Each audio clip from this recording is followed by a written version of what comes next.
ನಾವು ನಾವು ಲಿಂಗಾಯತರ ಪರವಾಗಿ ಬ್ಯಾಟ್ ಬೀಸಲಿಕ್ಕೆ ಹೋಗಂಗಿಲ್ಲ, ಹೇಳಲಿಕ್ಕೆ ಹೋಗಂಗಿಲ್ಲ.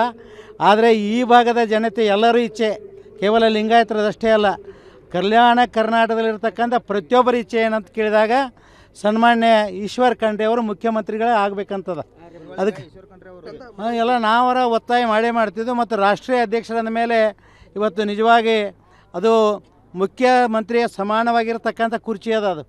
ಇವತ್ತು ಇಡೀ ರಾಷ್ಟ್ರೀಯ ಅಧ್ಯಕ್ಷರಂದರೆ ವೀರಶೈವ ಮಹಾಸಭಾ, ವೀರಶೈವ ಲಿಂಗಾಯತ್ ಮಹಾಸಭಾ ಅದು. ಅದಕ್ಕಾಗಿ ಆದಷ್ಟು ಏನು ಕೇಳಿದಾಗ ನಮ್ಮೆಲ್ಲರ ಒತ್ತಾಯ ಅದ.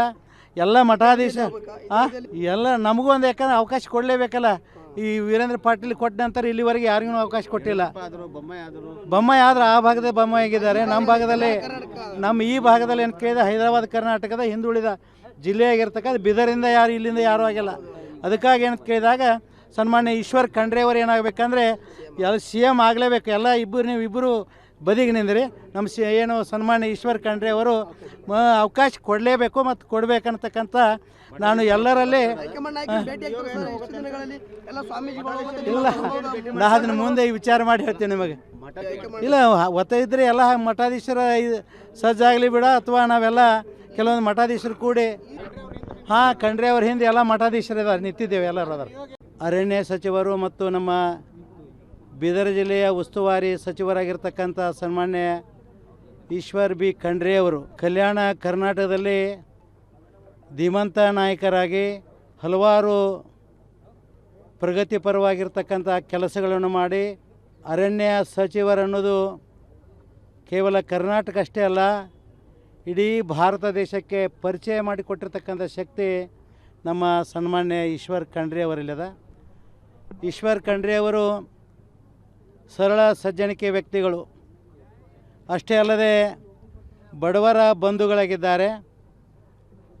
ರಾಜಕೀಯದಲ್ಲಿ ಅತ್ಯಂತ ನಿಪುಣರು ಮತ್ತು ಪ್ರಗತಿಪರವಾದಂಥ ವಿಚಾರಗಳನ್ನು ಮೈಗೂಡಿಸಿಕೊಂಡವರು. ಒಂದು ಸಲ ಅಲ್ಲ, ಎರಡು ಸಲ ಅಲ್ಲ, 5-6 ಸಲ MLAಗಳಾಗಿ, 2 ಸಲ ಮಂತ್ರಿಗಳಾಗಿ, ಈ ಸಂದರ್ಭದಲ್ಲಿ ಅರಣ್ಯ ಸಚಿವರಾಗಿರ್ತಕ್ಕಂಥ ಸನ್ಮಾನ್ಯ ಈಶ್ವರ್ ಖಂಡ್ರೆ ಅವರು ಈ ಯಾವ ಉತ್ತರ ಕರ್ನಾಟಕದ ಜನತೆಯ ಆಸೆ ಅದ, ಕೇವಲ ಸ್ವಾಮಿಗಳದ ಅಷ್ಟೇ ಆಸೆ ಅಲ್ಲ, ಎಲ್ಲರ ಆಸೆ ಏನದ ಅಂದರೆ ಒಂದು ಸಲ ಈ ಭಾಗಕ್ಕೆ ವೀರೇಂದ್ರ ಪಾಟೀಲ್ ನಂತರ ಲಿಂಗಾಯತರಿಗೆ ಇಲ್ಲಿವರೆಗೆ ಮುಖ್ಯಮಂತ್ರಿ ಸ್ಥಾನ ಸಿಕ್ಕಿಲ್ಲ. ಅದಕ್ಕಾಗಿ ಇವತ್ತು ಎಲ್ಲರೂ ಮನಸ್ಸು ಮಾಡಿ, ಹೈಕಮಾಂಡ್ ಮನಸ್ಸು ಮಾಡಿ ಎಲ್ಲರೂ ಕೂಡಿ ಸನ್ಮಾನ್ಯ ಈಶ್ವರ್ ಖಂಡ್ರೆ ಅವರನ್ನು ಮುಖ್ಯಮಂತ್ರಿಗಳನ್ನಾಗಿ ಮಾಡಿದರೆ ಭಾಳ ಸಂತೋಷ ಆಗ್ತದೆ. ಯಾರಾಗ್ತಾರೆ MLA ಅಭ್ಯರ್ಥಿ 2028 ಶೀಘ್ರದಲ್ಲೇ. ಪ್ರತಿದಿನ ಒಂದೊಂದು ಕ್ಷೇತ್ರದ ಟಿಕೆಟ್ ಆಕಾಂಕ್ಷಿಗಳ ಸಂಪೂರ್ಣ ಮಾಹಿತಿ ಪೊಲಿಟಿಕಲ್ ಜರ್ನಲಿಸ್ಟ್ KM ಶಿವಕುಮಾರ್ ಅವರಿಂದ. ಕರ್ನಾಟಕದ ನಂಬರ್ 1 ಡಿಜಿಟಲ್ ಮೀಡಿಯಾ ನಿಮ್ಮ ನೆಚ್ಚಿನ ಕರ್ನಾಟಕ ಟಿವಿಯಲ್ಲಿ ಮಾತ್ರ.